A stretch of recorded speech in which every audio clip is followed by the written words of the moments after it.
Stop bang.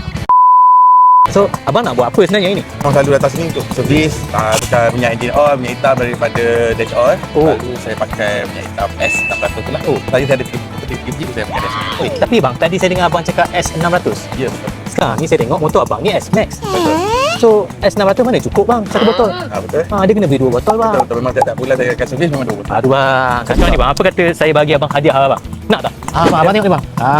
Ini minyak baru kami bang, S800. S800. 1.5 liter. Jadi satu botol ni dah cukup. Jangan dah untuk S-Max ni. Tak payah beli 2 botol. Lagi jimat modal.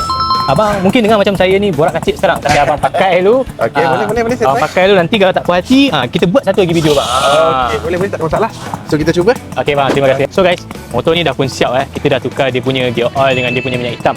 Minyak hitam S800 lah macam mana aku cakap tadi kan. So, kau dengar abang tadi tu kan. Aku pun nak tahu juga macam mana real experience abang ni. Apa kata kita tunggu abang tu punya feedback nanti. Kita bagi dalam masa sebulan. Kau tengok macam mana. Dia bagi positif atau negatif. Apa-apa pun untuk korang, kalau korang nak dapatkan minyak hitam S800 tak pun gear oil daripada dash oil ni, korang boleh tekan je beg kuning dekat sini Okay guys, dash oil makan panas makan ringan.